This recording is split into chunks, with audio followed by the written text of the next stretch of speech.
For the next couple of episodes of our 5-minute revival, I want to talk a little bit about the way the church overall, the big church, is structured. I'm going to start even above in terms of hierarchy. I'm going to start above the Episcopal Church level and start with the Anglican Communion.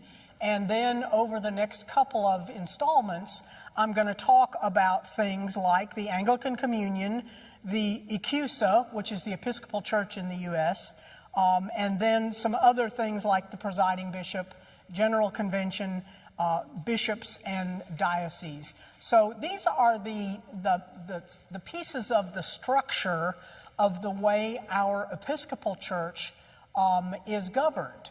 It is very different from some other church traditions, and I think we don't talk often enough about how we do things and how the pieces of the structure relate to one another. So this morning, I am going to start with the Anglican Communion. Now, Anglican, as you probably know, comes from England, Church of England, and so this is to tell us that our entire sort of way of doing things originates in the Church of England, in the Anglican tradition.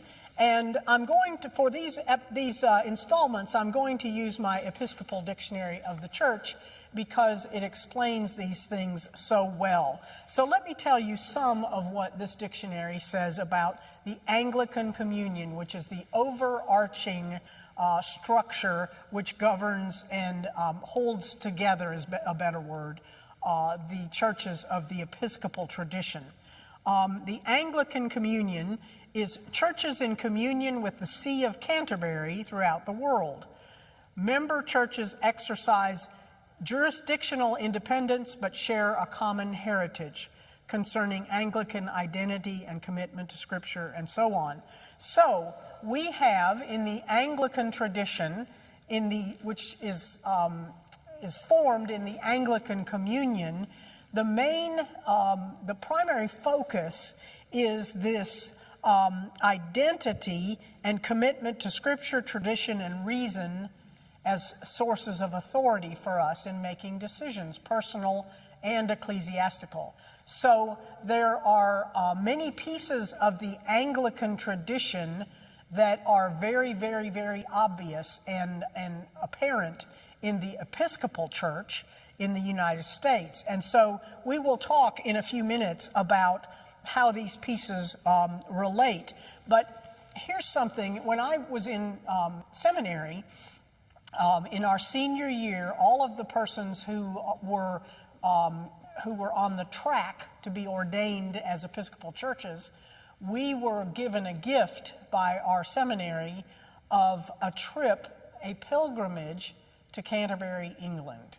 And so the main, not sure what word to use here, but the main person at the top of the hierarchy, such as it is the Archbishop of Canterbury. And he is in Canterbury, England, and they often will say he's the first among equals. The Archbishop of Canterbury is kind of the person in the Anglican Communion that leads it. Now, again, I want to stress that this is a position that is considered first among equals in the sense that he is not the final authority on decisions about the governing of the church. There are other governing structures in place, but he is the figurehead and he is the leading voice, I guess you could say, for the Anglican Communion. So we can say, yes, we are Episcopal churches.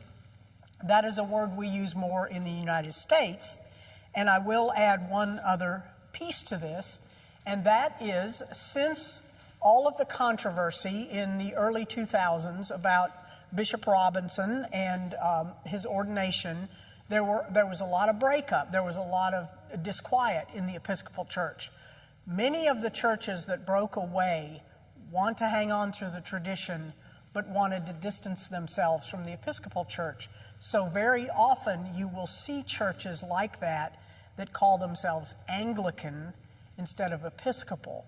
So if you see a church that has Anglican in its title in the United States nowadays, it will very often mean that they disagreed with those decisions and wanted to distance themselves. So next time we get together for our little 5-minute revival, we'll talk about ECUSA, which is the Episcopal Church in the United States of America, and see how that fits into the Anglican Communion and then the pieces below that.